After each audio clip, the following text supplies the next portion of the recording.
He shook his head to get the memory out and then continued, tugging the hover wagon along behind him.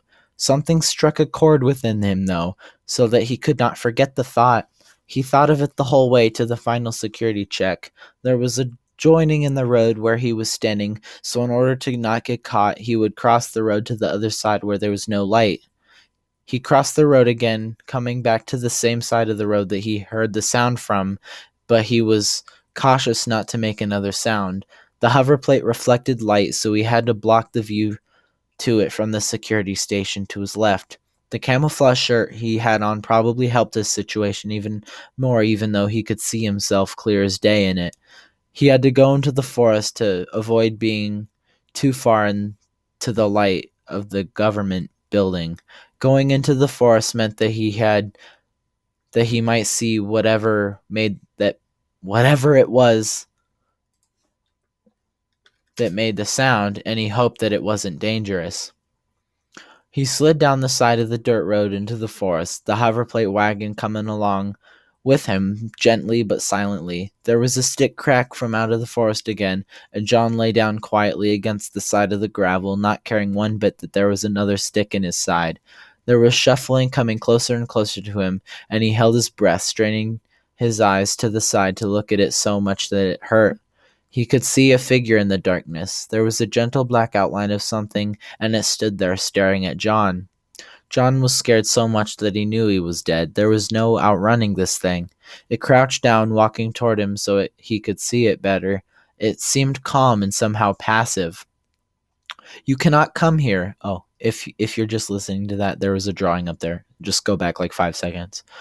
You cannot come here, it said in a strange but somehow familiar voice. Blood Lake has become a death trap. It is too dangerous for humans. John was confused by its words, so he got a closer look at the figure, noticing two large triangles atop its head that seemed to be flattened down by something. It continued to approach John, and John thought that he'd been caught by the government, but had not. Here, Chapter 33, Into the Refuge. Here, follow me. I'm not the government. You can trust me. John stood up to get a closer look at whatever it was. He decided to follow it, even though he was super skeptical. I yawn once in every video. Okay. He grabbed his hover plate, which had drifted slightly away from where he stood, and followed the creature. He stepped through the forest, not going the way that it had come, but going the way that it led him, which was northwest, the direction Blood Lake was. It started to talk as John walked behind it. Back home, the thing said, is my house. It really isn't a house, but it's homely enough. John passed the final government station, leaving the area where he could see. Oh wait, that's a lowercase. The light was behind him, so he could only see so much of the forest in front of him. John came up next to the creature, stepping in the same strides as it, looking at it to see what it was. It had looked like the same thing he had seen in the dream. It had flight goggles atop its head, weighing down its ears, which were the triangles he saw from when he saw its silhouette, and the creature also had a belt around its shoulder. It seemed to have small hooks that looked like they could hold certain items with a small enough loop. As far as John could see, those were the only things that it wore. It had a large furry tail and some head fur that was coming through the goggles. It was the same thing he'd seen in the dream, but whatever it was seemed recognizable in some way. He knew he had never been in a situation like with the creature, but somehow remembered it, like a half-existent deja vu. It it should be right up ahead, it said. John didn't know where it was leading him, but he was so compelled to figure out what this thing was that he John didn't know where it was leading him, but he was so compelled to figure out what this thing was, so he followed. Like it had said, there was something ahead. It looked like a small hill in the forest.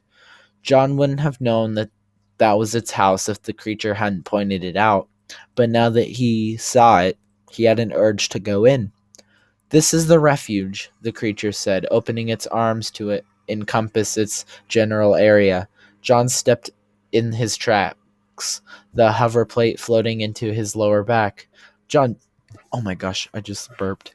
John didn't know what to say. The large-eared creature bent down to the hill and swiped at it a little with its paw until it revealed a handle. It grabbed the handle, then opened it, and John could hear the dirt crumble off of the handle. I should say door. There was a deeper area inside of it, lit up with a gentle orange glow, the same kind a fire would give off. There was no smoke coming out of the top of it, so John wondered where it all went. There was a neatly woven rug on the dirt floor, and the dirt floor had been polished with something, so it had a smooth surface apart from little bits of pine needles and dirt that got dragged in with the creature. The creature stepped inside of the hole, looking out to beckon John down inside. John pressed the button on his hover plate. It lowered to the ground, and then he climbed into the hole, mainly to see the creature in true light. Even if it was slightly orange, his fur was a gentle gray color, not from age, but it was like a natural fur color. He had white fur inside of his ears, gently blowing with the wind from its movement. I should say. Yeah. As soon as John stepped in, he looked up to admire the. Oh, dang. As soon as John stepped in, he instantly looked up to admire the refuge. Oh my god. As the creature kicked its back paws together to shake off the dirt. The place was a small circular cave-like area that had been transformed into a crude home. It looked about 50 square meters. There had been 5 beds, although 2 of them looked seldom used, if at all.